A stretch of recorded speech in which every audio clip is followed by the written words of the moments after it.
Assalamualaikum warahmatullahi wabarakatuh. Berjumpa lagi dengan saya, Sofi Yunida. Pada kesempatan kali ini, saya akan membahas materi akuntansi keuangan lanjutan 1. Sumber pembelajaran kita berasal dari buku BIMS, cover terlampir, ini cover bukunya. Lampir, bukunya edisi ke-13, edisi global. Nah, materi apa yang akan kita bahas? Hari ini kita akan membahas materi chapter 8, Consolidation Change in Ownership Interest, atau konsolidasi yang terjadi pada perubahan kepemilikan. Oke, bagaimana materi yang akan kita pelajari hari ini? Yuk simak lebih lanjut. Nah, di sini ada tujuan pembelajaran. Kalau kita belajar materi ini, learning outcome-nya apa sih? Apa harapan setelah kita belajar materi hari ini? Yang pertama, penerapan prosedur konsolidasi untuk akuisisi interim. Jadi, ada konsolidasi di mana proses konsolidasi atau akuisisinya itu dilakukan pada pertengahan tahun. Terus tujuan pembelajaran yang kedua, mampu mempersiapkan laporan konsolidasi ketika persentase kepemilikan perusahaan induk meningkat, increase.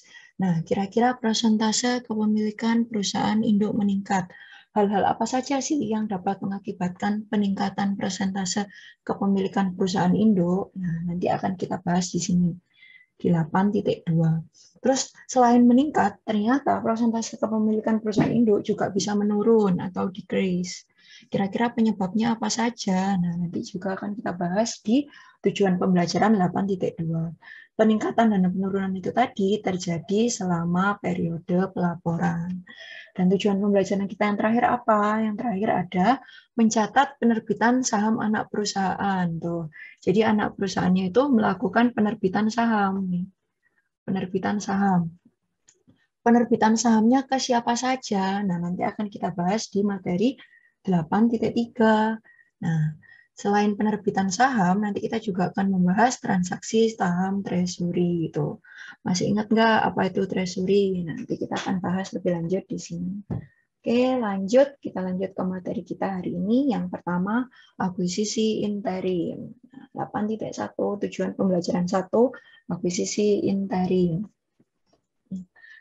Perubahan kepemilikan perusahaan induk. Nah, itu tadi kan ada dua perubahan kepemilikan perusahaan induk di learning outcome kita. Yang pertama itu bisa terjadi peningkatan, meningkat, atau bisa juga terjadi penurunan. Terus kapan sih kepemilikan perusahaan induk itu bisa meningkat atau menurun? Nah, meningkat itu terjadi ketika perusahaan induk memperoleh atau mempertahankan kendali yang dia miliki atas perusahaan anak. Tuh, ingat. Induk itu kan pihak yang memiliki controlling interest, nah, atau CI.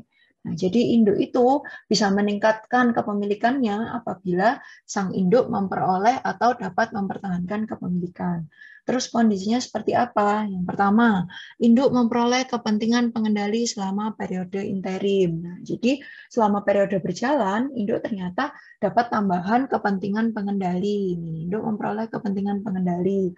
Terus yang kedua, induk memperoleh kepentingan pengendali secara bertahap. Nah, apa bedanya yang pertama sama yang kedua? Nah, di sini bedanya.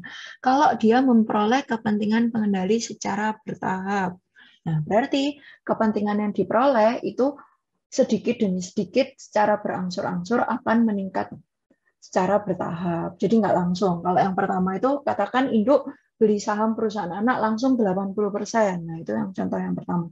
Kalau contoh yang kedua bisa jadi awalnya punya 20%, beli lagi 30% jadi 50%, beli lagi 20% jadi 70%. Jadi kepemilikannya dimiliki secara bertahap atau berangsur-angsur. Yang ketiga, bisa juga induk itu memperoleh saham tambahan dari NCI. Ingat, kalau ada pihak CI, pasti kan ada pihak NCI, controlling interest dan non-controlling interest. NCI adalah pihak non-pengendali. Nah, ternyata bisa jadi juga ada opsi kalau pihak non-pengendali menjual sebagian saham yang mereka miliki ke induk. Jadi kan saham yang dimiliki induk jadi meningkat nih. Jadi meningkat itu dapat dikatakan induk memperoleh atau mempertahankan kendali yang dimiliki atas perusahaan anak. Nah, kalau dia bisa meningkat, berarti lawan dari peningkatan adalah penurunan. Tidak menutup kemungkinan juga kalau saham perusahaan induk juga bisa menurun. Nah, kondisi kapan, kondisi apa saja yang dapat mengakibatkan penurunan? Apa saja, mohon maaf, apa saja yang dapat mengakibatkan penurunan? Yang pertama, penurunan itu dapat dikatakan mempertahankan atau kehilangan kendali. Nah, kalau meningkatkan tadi memperoleh. Kalau menurun itu dia bisa mempertahankan atau bisa juga kehilangan kendali. Terus kondisi apa sih yang dapat mengakibatkan penurunan? Yang pertama nih, induk menjual saham tetapi memelihara kendali. Nah, apa yang dimaksud induk menjual saham tetapi memelihara kendali? Nah, maksudnya seperti ini. Jadi, induk itu kan memiliki, katakan nih, ada contoh, ada PTP parent sama PTS anak. Ada PTP, ada PTS. Nah, PTP parent itu memiliki 90% kepentingan dari PTS. Nah, ini memiliki 90%, dia kan bisa dikatakan sebagai pihak controlling interest CI. Nah, 90% kepentingan yang dimiliki PTP atas PTS, ternyata pada tahun berjalan sebagian kepemilikannya dijual. Bisa dijual ke anak, bisa juga dijual ke NCI, atau bisa dijual ke pihak luar. Jadi opsional, mau dijual kemana bebas. Nah, sebagian kepentingan yang dimiliki itu dijual, tetapi induk tetap memelihara kendali. Tetap memelihara kendali dalam arti bagaimana? Dalam arti gini, dari 90% kita jual 30%. Nah, nih, sell 30%. Nah, berarti kan induk masih memiliki kendali sebesar 60%. Nah, kendali sebesar 60% berarti induk secara tidak langsung masih memiliki pengendalian atas perusahaan anak. Jadi, induk menjual sebagian sahamnya tetapi masih memelihara kendali. Nah, tapi bisa juga induk menjual sahamnya tetapi menyerah atas kendali. Contohnya gimana? Sama tadi, ada PTP, ada PTS. Ini kan case 1. Sekarang kita di sini buat case 2. PTP, terus ada PTS. Sama, PTP 90% kepemilikan PTS. Nah, ini induk punya kepentingan atas anak sebesar 90%. Tetapi menyerah atas kendali. Ini sama, dia jual. Jualnya bisa kayak yang tadi saya sebut. Bisa dijual ke perusahaan anak lagi, bisa dijual ke pihak NCI, bisa juga dijual ke pihak eksternal. Nah, kalau sebelumnya dijual tetapi masih memiliki kendali, berarti kepemilikannya masih lebih besar dari 50%. Nah, kalau yang opsi selanjutnya tetapi menyerah atas kendali, berarti kepemilikannya persentase saham yang dijual lebih kurang, persentase saham yang dijual hasil akhirnya kurang dari 50%. Katakan induk jual 50% kepemilikan. Nah, sales 50%. Berarti sisanya induk cuma punya 40%. Nah, kalau induk cuma punya 40%, maka induk kehilangan kendali atas perusahaan anak. Tuh. Tuh, contoh dari meningkat dan menurun. Terus mari kita lanjut. Nah, ini di sini juga membahas pengendalian pada akuisisi interim. Nah, ini induk memperoleh pengendalian. Nah, gimana sih kalau misal induk punya pengendalian pada akuisisi interim? Apa aja yang harus kita lakukan? Nah, kepemilikan tadi kan dia punya pengendalian. Kita tentukan implied value sama alokasi eksesnya berapa. Habis itu tahap kedua adalah menerapkan prosedur konsolidasi. Jadi ini nggak ada bedanya sama materi-materi kita sebelumnya. Setelah induk memperoleh pengendalian, kita hitung implied value-nya ada berapa. Jadi misal induk punya 90%, kita cari tahu kepemilikan 100% itu nilainya berapa. Nah, kita cari tahu. Terus alokasi eksesnya, kalau misal ada selisih, eksesnya kita hitung. Terus selanjutnya kita menerapkan prosedur konsolidasi. Ya, berarti kalau menerapkan prosedur konsolidasi seperti biasa, laporan keuangan induk, laporan keuangan anak, terus ada penyesuaian, ada jurnal koreksi jika dibutuhkan, lalu dikonsolidasi, disatukan kedua laporan keuangannya. Nah, terus selanjutnya, akuisisi interim di mana pengendalian masih dipertahankan. Ini yang tadi sudah sempat saya singgung. Induk meningkatkan bagiannya dengan membeli lebih banyak saham. Sama kan dengan penjelasan saya sebelumnya. Atau mengurangi bagiannya dengan menjual sebagian sahamnya. Nih, Perubahan penyertaan induk atau parent pada perusahaan anak didasarkan pada nilai wajar yang mendasari ekuitas. Tadi, jadi perubahan penyertaan itu bisa terjadi karena menjual atau membeli saham yang dimiliki atas perusahaan anak. Terus di sini kalau ada kondisi seperti itu, tidak ada laba atau rugi yang diakui. Modal disetorlah yang disesuaikan. Jadi kalau ada kondisi seperti itu, kita tidak mengakui laba atau rugi, tetapi kita melakukan penyesuaian modal disetor. Tuh. Terus kita lanjut nih. Penjualan interim di mana pengendalian dilepaskan. Sama seperti yang tadi sudah sempat saya bahas. Jadi induk memiliki saham atas perusahaan anak. Tetapi sebagian dari sahamnya itu dijual. Nah, ketika mereka melakukan penjualan, ternyata induk itu melepaskan pengendalian yang dimiliki atas perusahaan anak. Jadi persentase kepemilikan induk atas perusahaan anak menjadi kurang dari 50%. Ini kapan hal tersebut terjadi? Induk menjual sebagian dari investasinya dan tidak lagi memegang kendali. Dia kehilangan kendali. Nah, terus apa yang harus dilakukan? Kalau ada kondisi seperti itu, apa yang dilakukan? Yang pertama, mengurangi investasi berdasarkan proporsi bunga yang dijual. Ini sebenarnya interest atau proporsi saham yang dijual. Terus merekam keuntungan atau kerugian penjualan. Jadi kita catat keuntungan atau kerugian penjualannya seperti apa. Dan yang selanjutnya langkah terakhir adalah menghentikan konsolidasi. Kenapa konsolidasi harus dihentikan? Karena kepemilikan induk terhadap anak sudah kurang dari 50%. Jadi induk bukan, tadinya kan kalau dia punya lebih dari 50%, induk kan punya hak pengendalian, diperlakukan seperti induk dan anak, memiliki controlling interest. Tetapi ketika dia sudah kurang dari 50%, controlling interest-nya hilang. Tuh. Terus ini, apakah ada keuntungan atau kerugian? Jadi kalau ada peningkatan atau penurunan kepemilikan saham induk terhadap anak, kira-kira ada keuntungan atau kerugian? Nah, ini aturan dasar. Menurut aturan dasar, kalau di akuntansi tidak ada keuntungan atau kerugian yang dicatat pada transaksi ekuitas dengan pemilik perusahaan. Jadi untung atau ruginya tidak dicatat. Tidak ada, perlu digarisbawahi. Terus bagaimana? Nih, tahap pertama. Pengendalian sebelum dan sesudah transaksi adalah transaksi ekuitas, sehingga tidak ada untung atau rugi. Lalu apa yang harus kita lakukan jika tidak ada untung dan rugi? Maka yang kita lakukan adalah ini, menyesuaikan modal disetor jika diperlukan. Yang kedua, tidak ada kontrol sebelum dan kontrol setelah. Jadi nggak ada kontrol sebelum sama kontrol sesudah. Terus gimana? Apa-apa aja tahapannya? Nih, titik akuisisi bisnis. Tidak ada kerugian, sama seperti poin sebelumnya. Tidak ada untung atau rugi, maka di sini juga dia konsisten. Tidak ada kerugian. Merupakan transaksi gain on bargain purchase. Jadi bisa jadi transaksinya itu merupakan transaksi yang memperoleh keuntungan dari negosiasi penjualan, negosiasi pembelian. Jadi dia itu merupakan transaksi gain on bargain purchase. Terus yang ketiga, kontrol sebelum dan tidak ada kontrol setelah. Jadi adanya kontrol itu sebelum, tapi tidak ada kontrol setelahnya. Terus yang dilakukan gimana? Melakukan disposisi aset.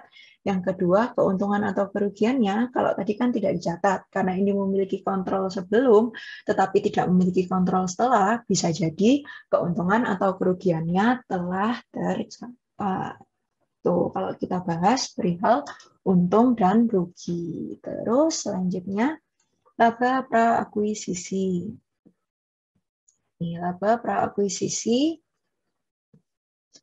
pra-akuisisi atau pre-acquisition earning. Nah, laba sebelum tanggal akuisisi dieliminasi dari pendapatan konsolidasi dengan salah satu dari dua metode berikut. Jadi kalau ternyata waktu pra-akuisisi, sebelum pra-akuisisi itu ada laba, maka laba sebelum tanggal akuisisi dieliminasi dari pendapatan konsolidasi.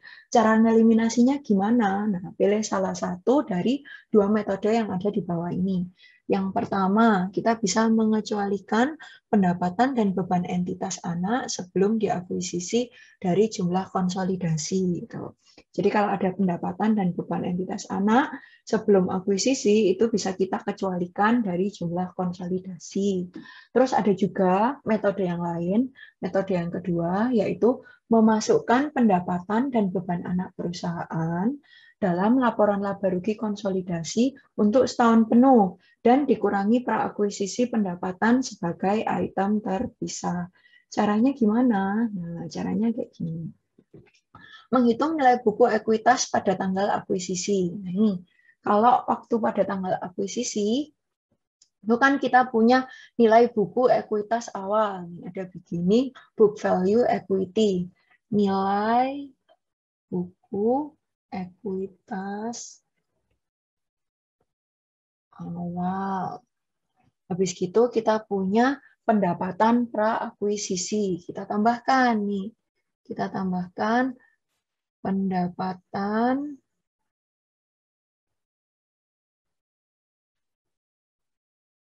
pra-akuisisi. Terus kita kurangkan sama beban-beban pra-akuisisi. Gitu. Jadi tetap seperti biasa, nilai buku awal ekuitas kita tambah sama pendapatan, kita kurangi beban, lalu kita kurangi juga sama dividen pra-akuisisi. Nanti ketemu apa? Nanti ketemu nilai buku pada saat akuisisi. Nah, ini cara menghitung nilai buku ekuitas pada tanggal interim. Penjualan dan beban bukan dividen untuk tahun tersebut dapat diasumsikan sama. Itu tadi pembelajaran 8.1. Terus kita lanjut nih ke poin 8.2. Di 8.2 kita akan membahas mengenai perubahan persentase kepemilikan. Diingat tadi yang materi sebelumnya kan kita bahas perubahan persentase kepemilikan. Perubahan bisa terjadi karena apa? Ada beberapa hal. Yang tadi bisa terjadi karena induk itu membeli, bisa jadi juga karena induk itu melepas bagian saham yang dimiliki atas perusahaan anak. Nah, lebih lanjut nanti di 8.2 itu ada beberapa contoh. Contohnya itu ada contoh pertama itu contoh akuisisi bertahap. Jadi di 8.1 tadi kan kita sudah jelaskan.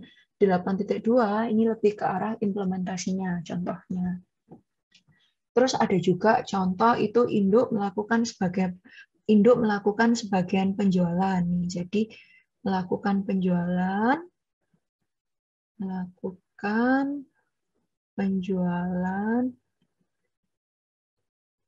saham atas perusahaan anak,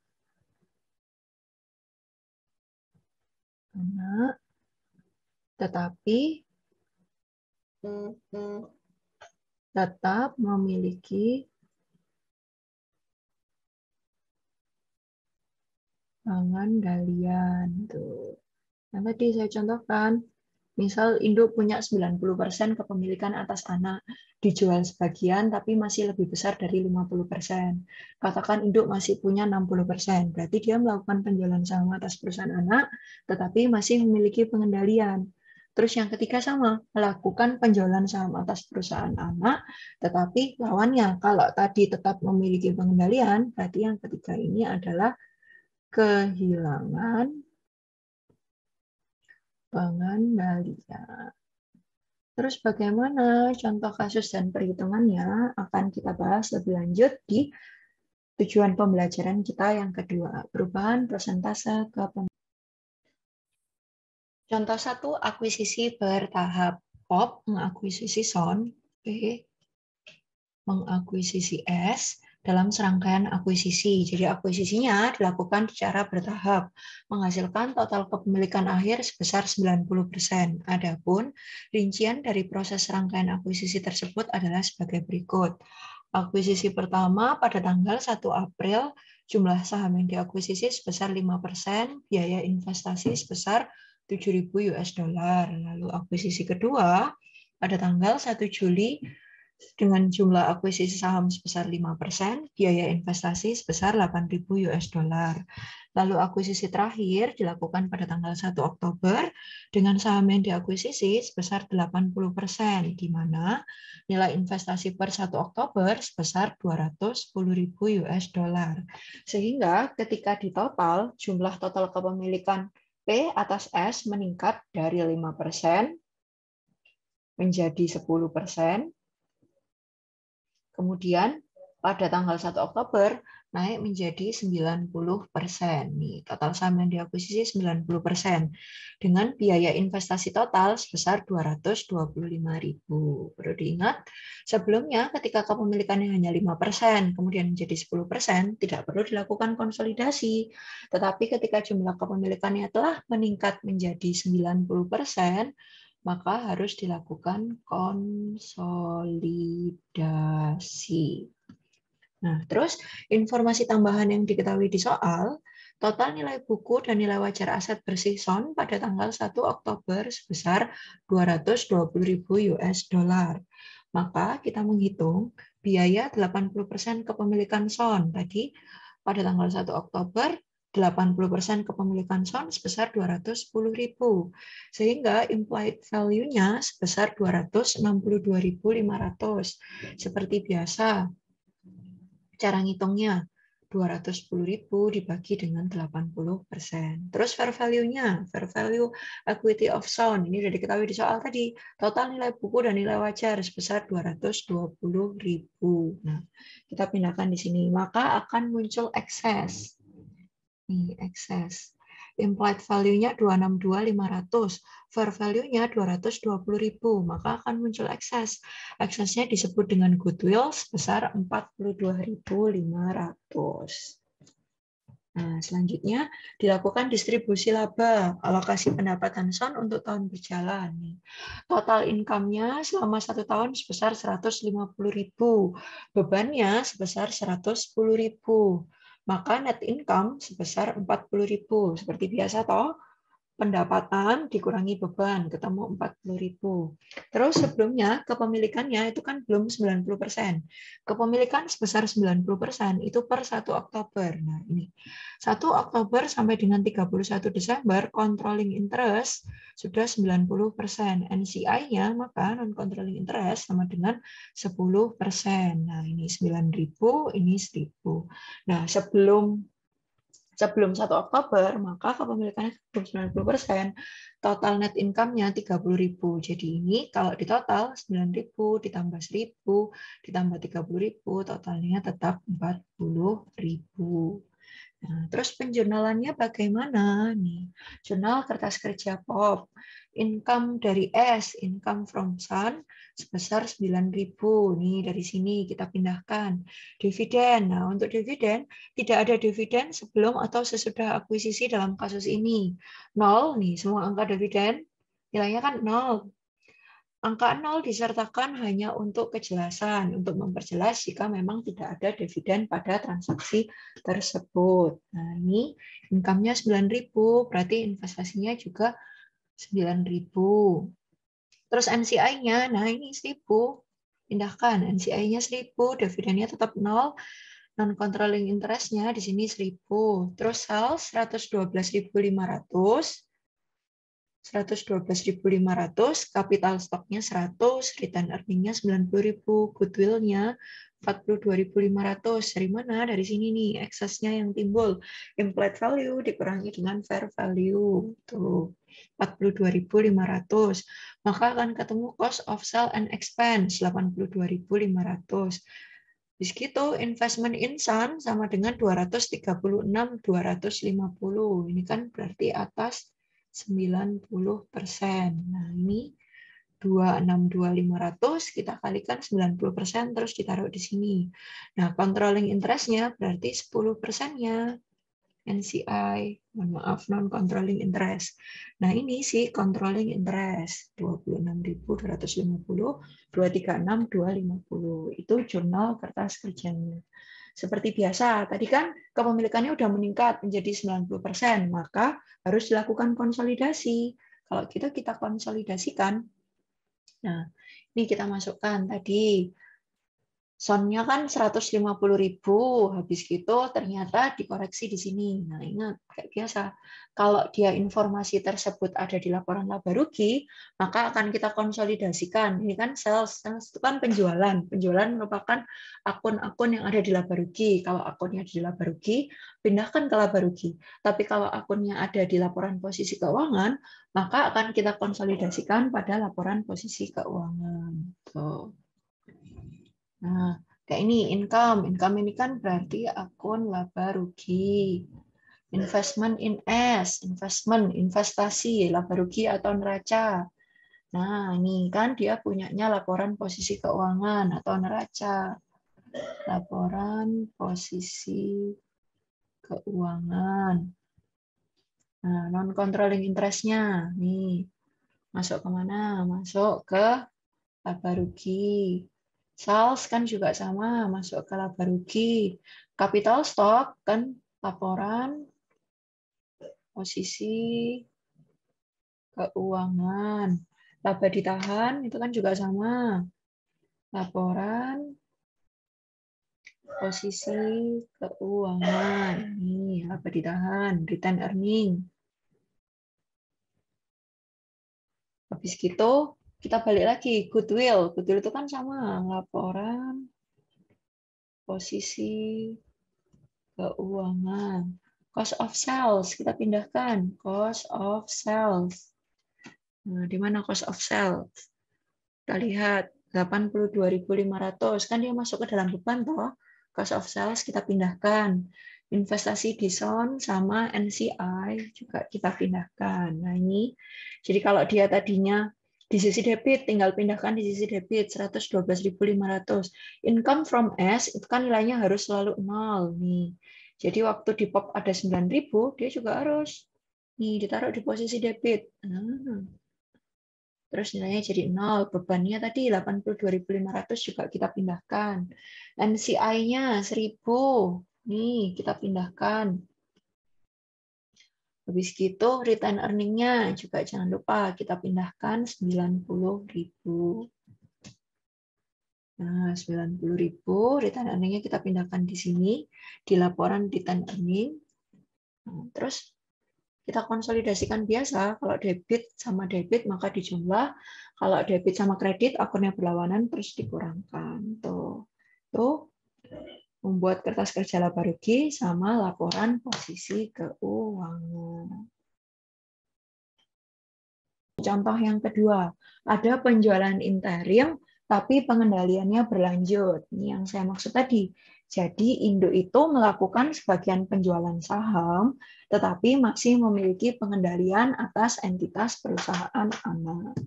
Nih sama, PAM, PTP atau parent memiliki 90% kepentingan dari SUN. Kalau tadi SON, ini SUN. SUN ini subsidiary atau anak. Dia punya 90% kepentingan. Saldo investasi per tanggal 1 Januari 2017 sebesar 288 US dollar. Mencerminkan ekuitas dasar SUN ditambah 18 goodwill. Nah, ternyata goodwill yang tersirat itu sebesar 20 dolar. Selama tahun 2017, SUN itu melaporkan pendapatan sebesar 36 dolar pendapatannya dan membayar dividen sebesar 20 dolar pada tanggal 1 Juli. Jadi pendapatannya itu atau dapat dikatakan labanya ada 36 dolar. Nah, ternyata tanggal 1 Januari, SUN itu, tadinya kan 1 Januari 2017, dia punya 90% kepentingan dari perusahaan anak. Nah, tanggal 1 Januari itu, dia jual sebagian kepemilikannya. Dia menjual 10% seharga 40 dolar. Tanggal 1 itu dia jual kepemilikannya. Jadi dapat digambarkan dalam tabel di bawah ini. Before the sale, sebelumnya dia punya kepentingan sebesar 90%. Terus kepentingannya dijual sebesar 10%. Sehingga setelah penjualan, jumlah kepentingan yang dimiliki menjadi 80%. Biasa 90 dikurangi 10 sama dengan 80. Terus nilai investasinya di awal tadi, pada tanggal 1 Januari, di awal 1 Januari 2017, nilai investasinya ada 288. Nah, ini nilai investasi awalnya. Kan diketahui ini informasinya. 90% dijual 10% jadi 80%. Nilai investasi awalnya 288. Nah, karena tadi diketahui nilai investasi sebelum penjualan ada 288, berarti kan kita jual 10% nih. Karena kita jual 10%, kira-kira nilai investasi setelah penjualannya sama atau berbeda atau tetap. Nah, buat kita cari tahu, kita hitung, kita mencari tahu nilai investasi setelah penjualan. Gimana cara cari tahunya? Kita bisa membuat T-akun investasi di Sun. Nah, ini tadi sebelum penjualan nilai investasinya ada 288. Nah, ini kita pindahkan 288. Terus dia menjual 10% kepemilikannya. Dia jual 1/9-nya. 1/9 dari kepemilikannya. Dia jual nilainya $32. Habis gitu, kan tadinya kepemilikannya 90% turun jadi 80%. Kita lihat dia bagikan dividen tanggal berapa. Dia bagikan dividen pada tanggal 1 Juli. Habis gitu kepemilikannya dari 90 jadi 80 itu per tanggal 1 Januari. Berarti waktu dividen dibagikan, kepemilikannya kan sudah jadi 80%. Maka tanggal 1 Juli waktu dividen dibagi, kita tidak lagi membagikan 90%. Nih, 90% coret. Berarti dividen yang dibagi adalah 80%. 80% dari total dividen yang dibagikan. Tuh. Seperti biasa, berarti kan kalau ada penjualan sama ada dividen, itu kan mengurangi. Makanya saya taruh di sisi sebelah kanan. Habis itu 80% income, 80% income-nya itu dari sini. Income-nya ada $36, 36 dolarnya hanya dimiliki sebesar 80%. Jadi 36, nih 36 dolar, 36 kali 80%. Nah, ini hasilnya kita taruh di sini. Terus berarti saldo akhirnya, nilai investasi akhir setelah penjualan adalah 288, kita kurangi 32, kita kurangi 16, kita tambah 28,8. Nah, ini tanggal 1 nilainya adalah 288, tanggal 31 Desember nilainya adalah 268,8. Tuh. Terus kita entry jurnalnya, jangan lupa entry jurnal PAM untuk penjualan. Nah, ini perlu diingat nih, tadi kan sudah diulang-ulang berkali-kali. Tidak ada keuntungan atau kerugian yang dicatat, karena POP memegang kendali penjualan beberapa saham dilakukan sebagai transaksi pemilik. Perbedaan tersebut berdampak pada modal di setor. Nih, kasnya tadi kan dijualnya seharga $40. Ternyata investasi di Sun-nya cuma senilai $32 yang berkurang. Nah, berarti 8 dolarnya gimana? 8 dolarnya itu bukan dicatat sebagai keuntungan atau kerugian, tapi kita dicatat sebagai tambahan modal di setor. Gitu cara ngerjainnya. Terus kita lanjut ke perhitungan NCI, non-controlling interest. Nah, per tanggal 1 Januari, tadinya dia itu kan kepemilikannya itu ada controlling interest sama dengan 90%. Ini per tanggal 1 Januari. NCI-nya before sale sih, ini maksud saya. Before sales. Nah, before sales, controlling interest-nya 90, NCI-nya 20. NCI-nya 10, mohon maaf. Terus dilakukan penjualan 10%, dijual 10%, maka controlling interest menjadi 80% dan non-controlling interest naik 10% menjadi 90%. Nah, ini kita hitung biasa. Nah, income-nya nih, income-nya berarti naik. Karena non-controlling interest-nya di sini jadi 20%. Makanya di sini kali 0,2. Dividennya juga sama. Naik menjadi 20%. Tuh. Sama dengan di sini. Di sini tadi kan dividennya 80% untuk pihak controlling interest. NCI-nya selisihnya 20%-nya. Maka perhitungan balance at 31 Desember untuk pihak non-controlling interest sama dengan 35,2 US dollar. Nah, terus jurnal kertas kerjanya gimana? Jurnal kertas kerjanya kita buat seperti biasa. Tuh. Income from Sun, income-nya berapa kita masukkan. Punyanya NCI berapa kita masukkan. Tuh. Ini kan tadi dividennya 16. Berarti investment insan-nya berapa? Investment insan-nya selisihnya. Nah, ini punyanya NCI. 7,2 kan income-nya kita masukkan. Dividennya 4, berarti 3,2 selisihnya. Terus seperti biasa, common stock, retained earning, goodwill, kita jurnal. Habis itu yang ini kita bagikan secara proporsional. Tuh, jurnal kertas kerja. Sekarang kita lanjut ke contoh ketiga. Ketiga itu ada penjualan interim, tetapi dia kehilangan pengendalian. Nah, di sini nggak contoh soal, tapi menggambarkan suatu kondisi atau tahapan apa sih yang harus kita lakukan jika ada penjualan interim yang kehilangan pengendalian.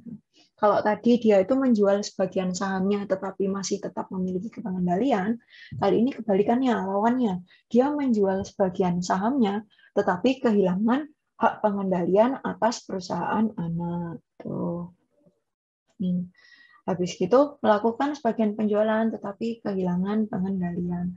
Terus apa yang harus dilakukan perusahaan induk ketika dia kehilangan pengendalian? Berarti kan ini dia tadinya CI, controlling interest, dia dicoret, dia berubah menjadi NCI. Berarti kepemilikan sahamnya kurang dari 50%. Terus apa yang harus dilakukan? Yang pertama, memperbarui akun investasi dengan mengakui pendapatan sebagai dengan mengakui pendapatan sebagian tahun sebagaimana mestinya. Tuh. Jadi sisa tahunnya pendapatannya kita akui sebagaimana mestinya. Yang kedua, menentukan book value dari pecahan investasi yang dijual. Yang ketiga, membandingkan dengan harga jual. Yang keempat, mencatat keuntungan atau kerugian pada perbedaan. Tuh. Yang terakhir, induk tidak lagi mengkonsolidasikan anak. Tuh. Karena kepemilikannya sudah kurang dari 50%, maka tidak ada kewajiban untuk menyusun laporan keuangan konsolidasi. Dicoret. Induk tidak lagi mengkonsolidasikan anak. Kenapa? Why? Karena hubungan itu telah dibubarkan, tuh udah dijual, sehingga hubungan induk dan anak telah bubar, telah berakhir. Terus yang kedua, induk akan menggunakan metode ekuitas atau nilai wajar. Tuh, jadi induk tidak perlu lagi menyusun laporan keuangan konsolidasi, melainkan menggunakan metode ekuitas atau nilai wajar. Itu yang harus kita lakukan ketika induk kehilangan hak pengendalian atas perusahaan anak. Terus nih, di sini nih nanti coba di-scan barcode-nya, ada latihan self-exercise 81. Soalnya dibuka pada minggu ke-13, week 13. Dibukanya hari Senin sampai dengan hari Sabtu pukul 23.00. Bisa di-scan barcode ini atau dibuka di http://akl1se801. Tuh, bisa coba dikerjakan latihan soalnya. Ingat-ingat pada minggu ke-13 hari Senin sampai dengan Sabtu pukul 23.00. Ini batas pengumpulan akhirnya. Waktu Indonesia Barat ya, jangan lupa. Jadi Senin. Misal kuliahnya hari Kamis pun, kalau mau coba ngerjain di hari Senin, nggak masalah. Kan bisa ditonton dulu videonya, latihan ngerjain duluan. Tuh. Jadi coba dikerjakan, latihan self-exercise 81. Kita lanjut ke learning outcome kita yang terakhir. 8.3 transaksi saham anak perusahaan. Nah, di sini yang mau dibahas apa aja? Nah, ini di poin ini nanti kita kurang lebih akan membahas perihal 3 hal. Yang pertama, anak itu kan transaksi saham anak perusahaan. Di sini anak menerbitkan saham untuk induk. Yang kedua, ada kondisi juga anak menerbitkan saham untuk pihak luar atau outsider nih. Kalau dikatakan pihak luar, berarti pihak tersebut bukan controlling interest, bukan juga non-controlling interest. Jadi bukan keduanya. Tuh. Makanya saya coret controlling interest, coret NCI, coret. Dia berarti pihak luar, pihak eksternal. Terus kondisi yang ketiga, anak melakukan pembelian ulang sahamnya yang sudah dia jual. Jadi kan anak punya saham, sahamnya dijual. Bisa dijual ke pihak controlling interest, bisa dijual juga ke pihak non-controlling interest. Terus anak melakukan pembelian ulang sahamnya yang sudah dijual. Atau dikenal dengan istilah saham suri. Jadi dia membeli kembali saham yang sudah dijual. Terus gimana? Nanti kita bahas, ada contoh-contoh soalnya juga. Nih, tindakan anak perusahaan, seperti yang sudah sempat saya singgung. Tindakan anak perusahaan meningkatkan bagian Indo. Nah, ini yang tadi yang sempat saya singgung sebelumnya. Anak perusahaan menerbitkan saham tambahan untuk Indo. Nah, itu berarti tindakan anak perusahaan meningkatkan. Parents up. Dia parents up. Tindakan anak perusahaan meningkatkan bagian Indo. Anak perusahaan menerbitkan saham tambahan untuk Indo. Bisa juga anak perusahaan memperoleh kembali saham dari NCI.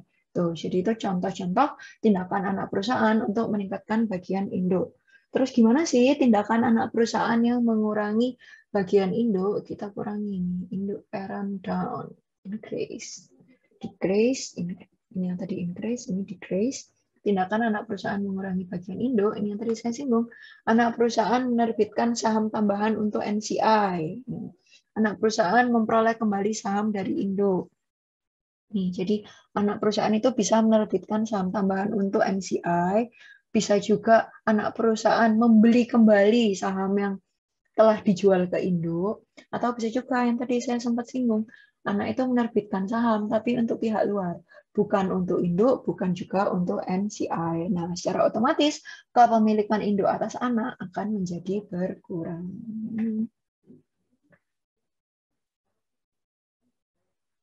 Nih, tindakan anak perusahaan yang tidak mempengaruhi kepemilikan. Anak perusahaan menerbitkan saham untuk induk dan NCI.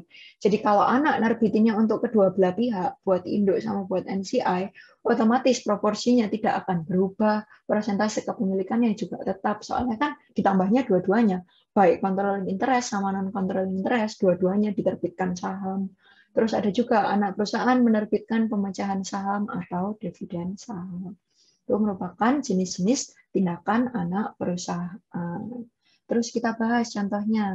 Contoh pertama, ini contoh untuk meningkatkan tadi. Meningkatkan persentase kepemilikan Indo. Indo up. Ini cara buat naikin parent. Anak menerbitkan saham untuk Indo. Di sini ada P, parent atau PAM. PAM memiliki 80% kepentingan dari Sun. Sun-nya itu anak.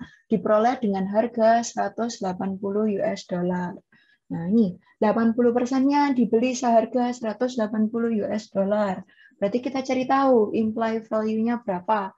100%-nya berapa. Nah, itu kita hitung. Ternyata 100%-nya ada 225 dolar. Nah, ini. Terus kita cari tahu, di soal diketahui kalau book value-nya sebesar 200, maka selisihnya kita kenal dengan istilah excess atau goodwill. Selisihnya adalah 225, kita kurangi 200 menjadi 25. Nih, anak menerbitkan saham untuk Indo. Sun mengeluarkan saham tambahan untuk PAM. Konsisten kan? Menerbitkan saham untuk Indo. Mengeluarkan saham tambahan untuk PAM. Saham yang beredar meningkat dari 10.000 menjadi 12.000. Tadinya PAM telah memiliki 8.000 dari 10.000. Tadinya punya 80%, 8.000 dari 10.000. Benar kan? 8.000 dari 10.000 kan 80%-nya. Tetapi sekarang karena naik, diterbitkan 2.000 tambahan, maka memiliki 10.000 dari 12.000. Tadi kan 10.000 jadi 12.000, 10.000 jadi 12.000, maka kepemilikannya akan berubah.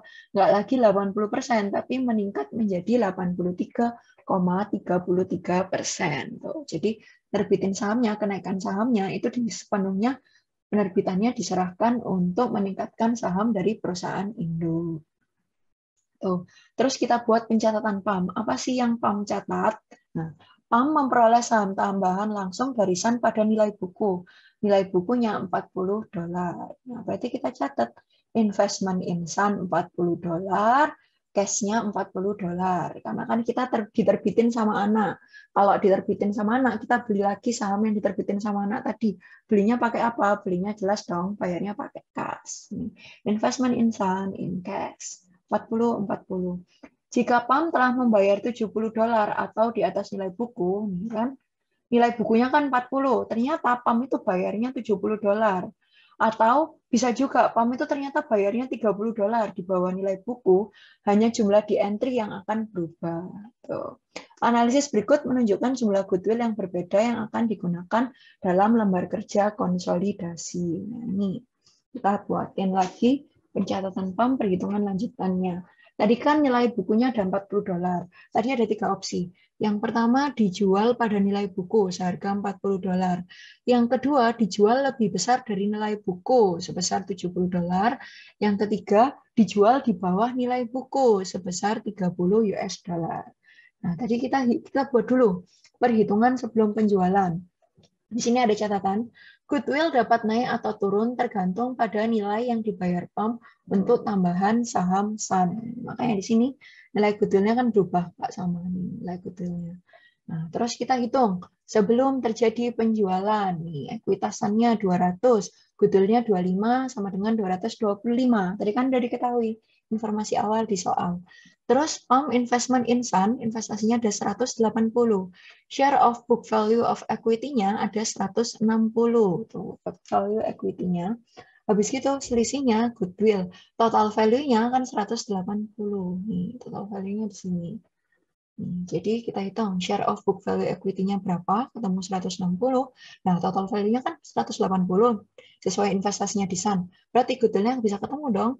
180 kita kurangin 160, goodwill-nya 20. Nih, kita hitung ekuitasan setelah terjadi penerbitan. Tadi kan nilai awalnya 200, ekuitasannya $200. Terus dia jual $40. Berarti kan menjadi 240. 200 ditambah 40. Nah, kalau dijualnya $70, berarti 200-nya kita tambah 70. Begitu juga. Kalau dijualnya ternyata di bawah book value, cuma $30, jadinya 230.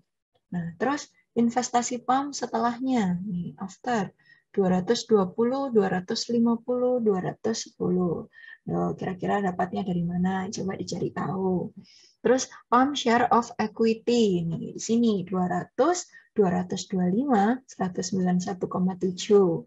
Nah, nanti ketemu selisih goodwill yang baru. 220 kita kurangi 200, nilainya 20. 250 kita kurangi 225, nilainya 25. 210 kita kurangi 191,7, nilainya 18,3. Itu pencatatannya si PAM. Nah, sekarang contoh kedua. Anak menerbitkan saham untuk pihak luar. Nah, kalau diterbitkannya untuk pihak luar, maka secara tidak langsung saham yang dimiliki oleh parent menurun. Ini lawannya yang tadi. Sahamnya parent, dia turun. Di sini contohnya sama, PAM juga memiliki 80% dari saham, diperoleh dengan harga $180. HPP-nya 80, harga perolehannya 80% itu 180. Implied value-nya sama, kita cari tahu 100%-nya berapa. Ini nggak akan saya bahas lebih lanjut karena sama dengan sebelumnya. Nah, di sini perbedaannya. SAN menerbitkan saham tambahan untuk entitas luar.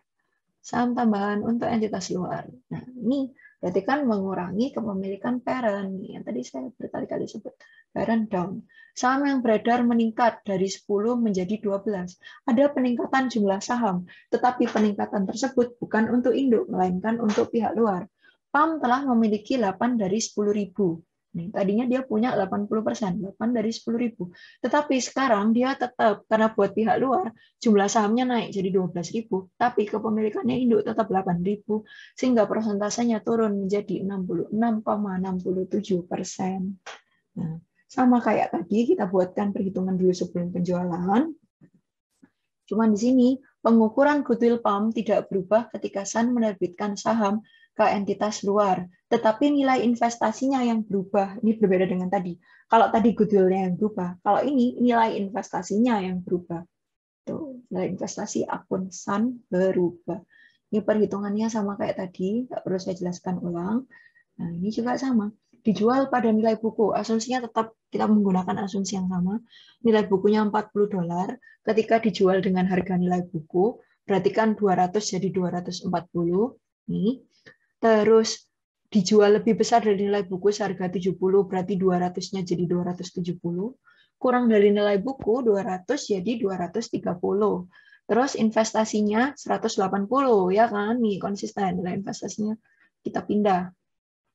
Habis itu share of equity. Share of equity-nya kita hitung berdasarkan persentase. Tuh. Jadi 240. 240 dia jadi 160. 240 dikali 66,67%. Tuh kan. Jadi ini 240 kita kalikan sama ini 66,67%, ya kan? Share of equity-nya berarti ini 270 kita kalikan sama 66,67%. 270 kali 66,67 nanti ketemu 180. Terus nanti yang ini juga kita hitung 230 kalikan sama persentase. Nah, ini goodwill yang lama, goodwill yang di sini kita pindah, kita move. Nah, terus total new balance in investment. Tuh. New balance-nya berarti kan 180. Ini jadi 200. Ini jadi 173,3. Berarti ini tidak mengalami perubahan. Ketika dia pada book value, dia tetap tidak berubah. Terus waktu lebih besar dari book value, nilainya kan jadi 200, bertambah sebesar $20. Terus waktu dia dijual di bawah book value, under book value, mohon maaf, itu mengalami penurunan dari 180 jadi 173,3. Dia mengalami penurunan sebesar 6,7 US dollar. Ini kita bikinkan jurnal penyesuaian. Karena waktu dijual seharga $40, dijual berdasarkan nilai buku, ini kan book value sama dengan book value, itu dia tidak berubah. Kan nggak berubah toh? Ini 180 tetap 180. Karena tidak ada perubahan, maka tidak perlu dilakukan pencatatan. No entry needed. Nah, waktu dia dijualnya $70, lebih besar dari book value. Maka 20-nya tadi, nih penambahan $20-nya tadi, kita asumsikan sebagai investasi dan tambahan modal di setor. Investment in Sun dan additional paid in capital 20-20. Nah, sekarang untuk penjualan $30 di bawah nilai buku. Nah, ini berarti tadi kan ada penurunan nih, turun 6,7. Penurunannya berarti kita balik. Tambahan modal di setornya berkurang, additional paid in capital, investment-nya juga berkurang, nilai investasi kita berkurang, bukan investasi kita, investasi induk berkurang sebesar 6,7 US dollar. Itu jurnal penyesuaian untuk PAM. Sekarang contoh yang ketiga. Contoh yang ketiga ini, anak itu beli saham, tapi beli sahamnya itu saham yang dibeli adalah saham yang sudah pernah dia jual. Jadi misal tadinya anak punya saham, sahamnya dijual ke Indo atau sahamnya dijual ke NCI. Terus saham tersebut dibeli kembali. Membeli kembali saham yang sudah dijual.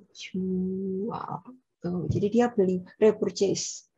Pop memiliki 80% dari Sun yang diperoleh seharga 160 dengan biaya yang sama dengan nilai buku. Kalau biaya yang sama dengan nilai buku berarti tidak ada ekses. Nah, ini Pop memegang 8.000 dari 10.000 saham beredar.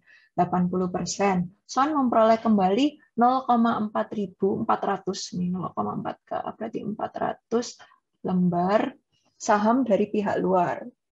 Pop sekarang memegang 8.000 dari 9.600. Jadinya tadinya kan Saham beredarnya 10.000, karena sudah dibeli, saham beredarnya turun jadi 9,6.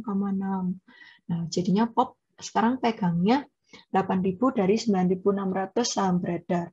Nah, otomatis kalau kayak gini, saham yang dimiliki si parent naik, ya kan? Karena jumlah saham beredarnya berkurang, sedangkan kepemilikan saham si induk tetap 8.000. Nih, jadi tadinya dia punya 80%, karena jumlah saham beredarnya berkurang, maka kepemilikan induk menjadi meningkat, menjadi 83,33%. Tuh. Seperti biasa, kita buat perhitungan sebelum pembelian saham treasury. Tidak ada goodwill sebelumnya. Kan di sini jelas excess atau goodwill sama dengan 0, tidak ada goodwill sebelumnya. Tidak ada yang dibuat oleh Sun yang membeli saham treasury. POP menyesuaikan saldo di akun investasinya. Jadi si induk menyesuaikan saldo di akun investasi. Terus perhitungan sebelum terjadi pembelian saham oleh anak, sebelum terjadi treasury stock. Ekuitasnya segini, goodwill-nya segini, ini bisa ngitung sendiri ya, nggak perlu saya jelaskan. Terus ini sama kayak tadi, cuman asumsinya beda. Kalau tadi kan 40, 30, 70. Kalau sekarang book value-nya adalah $8. Under book value-nya asumsi, mohon maaf, under book value-nya asumsi $6. Habis gitu dibelinya kalau di atas book value-nya ada $12. Nah, kita bikin perhitungan, cara ngitungnya sama. Cuman yang berbeda kan angka belinya, nilai book value-nya yang berbeda. Terus kita hitung. Nah, ini entry pop saat Sun membeli saham treasury dari pihak luar. Bisa dari pihak luar. Pihak luarnya itu kan berarti NCI, kan selalu ada dua pihak di sini. Ada controlling interest sama non-controlling interest. Kalau belinya dari pihak luar, berarti bukan dari induk, berarti kan belinya dari NCI. Tuh. Kalau anak jual saham, itu kan bisa dijual ke CI, bisa dijual ke NCI, bisa juga menerbitkan saham dijual ke pihak luar, benar-benar outsider. Tapi kalau beli, itu kan pasti belinya dua opsi, dari controlling interest atau dari non-controlling interest. Terus pencatatannya gimana? Seperti biasa, kalau dia sesuai dengan book value, maka no entry needed, nggak perlu dicatat.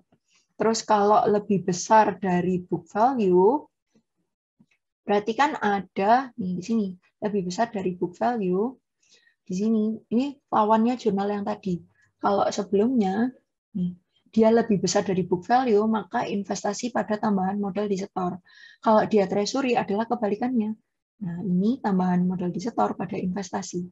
Nah, waktu dia under book value, ini baru dia investasi pada tambahan modal disetor. Tuh. Sekarang ini ada juga opsi yang selanjutnya. Anak itu bisa juga melakukan stock split loh atau stock dividen. Anak perusahaan dapat menerbitkan dividen saham atau saham perpecahan. Saham perpecahan, stock split, gak enak banget bahasanya. Saham perpecahan kalau di Indonesia kan sebenarnya adalah stock split.